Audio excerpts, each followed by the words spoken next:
Good morning, church. Really glad to be here. Hope everyone is well.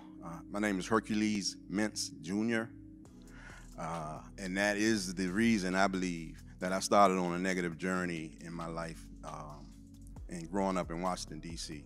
I had to carry the name Hercules Mintz. I had to live up to the name at times, Hercules Mintz. And you know how kids do.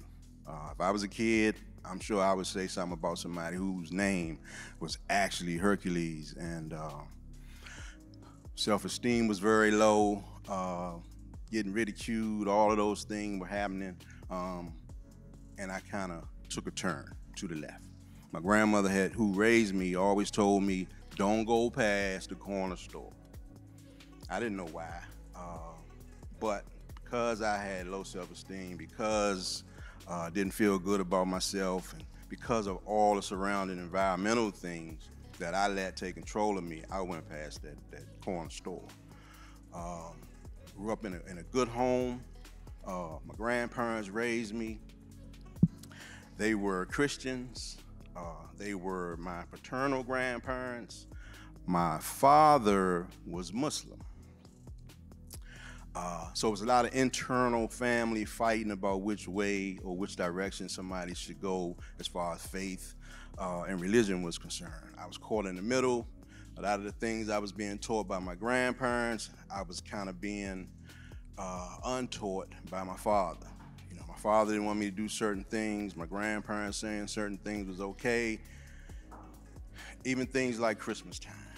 Grandparents was like, it's Christmas time, let's get gifts, let's talk about Santa, let's make a list. My father, on the other hand, was like, it's no such thing. We don't want to do that. He doesn't need those things. I'll provide them. So I was completely confused growing up. I ended up in the street, not in the street, living in the street, but I ended up following guys that I thought knew what they were doing in the street. I started using drugs at the age of 9. My father told me a story that he put a joint of marijuana in my mouth at the age of 9 so that if I became an addict or was addicted to anything, it would be marijuana. Of course, he was high at the time and drunk, and I guess that was his logic, but it didn't work out. A lot of us know that marijuana is the gateway drug to heavier drugs, and that's what happened to me.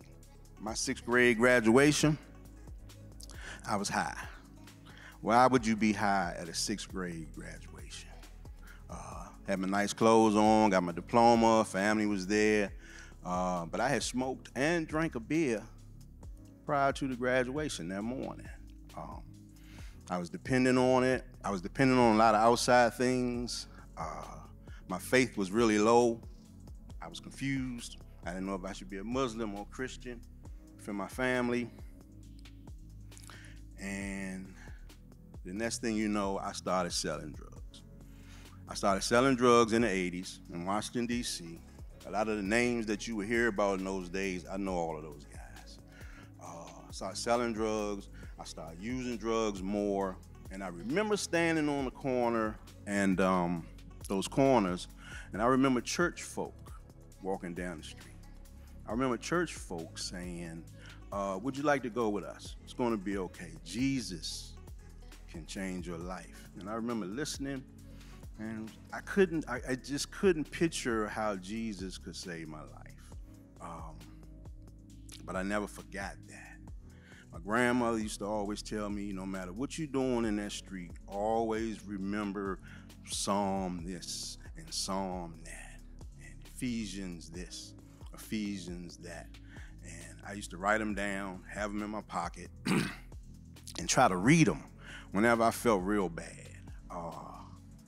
I had no idea what it meant that Jesus could change my life. I eventually got out of the street, which now I know was from prayers from people like you guys and my family. Got me out of the street. I went back to school. I went to drug treatment. I was able to complete those programs, and a lot of the language that they were using was stuff that I knew I had heard before, but had just gotten away from. When I finished treatment, it was a 28-day program in Washington, D.C. I began a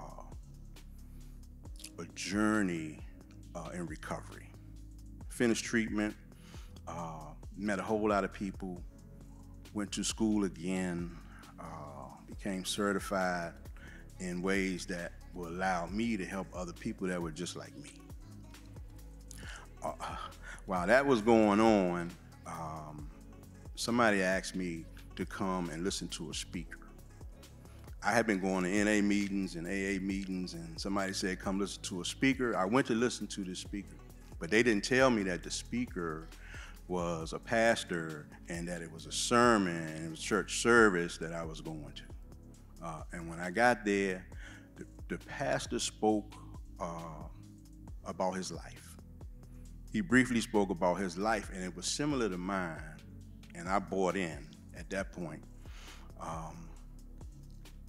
I realized that the NA and the AA programs that I was in and the meetings that I was attending were all programs that will help lead me back to God.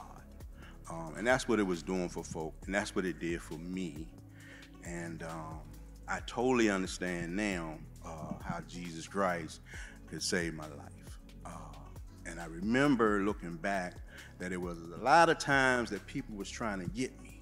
A lot of people tried to talk to me about Jesus, including my family, and I wasn't ready. Thank God I'm ready now. Thank God the journey led me back from a hopeless guy. I didn't have any hope, and people were talking about have faith, and it's just hard to have faith when you don't have any hope. And I listened to the pastor that day. I began to get a little hope because I started saying, well, if he could do it, if he been through what I've been through, then I can do it. That began to build faith in me. I began to follow that path. I started surrounding myself with people who were doing the same things. I still had ties to guys in the street. I still had friends in the street, friends who were going to jail, friends who were doing all these things, and it was hard to separate myself from them. But the more Sunday morning church services that I attended, the easier it got for me to let go of, all the negative components and people and stuff that I had in my life that I grew up with and felt I owed them. I didn't owe those guys anything. I owed myself a chance to live, and partnering with God. I like to say I partnered with him, believing in him, doing the things that I heard that he could, believing in the things that I heard that he could do for anybody, even me, really helped me. Now, today, every day, I try to stay in the presence of God. Because if I'm in the presence of God, man, nobody, I'm untouchable. When I'm in the presence of God, I am untouchable. So I like that feeling. Of all the feelings in the street, compared to this feeling here, it's no comparison. My best day in the street cannot compare to my worst day the way I'm living now. Free of drugs. Somebody told me that if I stay in the presence of God, I could do anything I want to do. And that has manifested itself. Since I've been living this life, trying to do the best I can, trying to stay in the presence of God, realizing that I can't fail. God made me some promises. He's made all of us some promises. And I try to not only keep him to the promises that he promised me, I try to make sure that my return is 100%. So during the days now, I'm only trying to help somebody. I'm trying to grow as a person, and I'm doing it with no strings attached.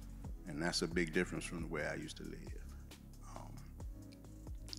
I just want to thank, you guys for the opportunity to let me come here and say a few words about my journey.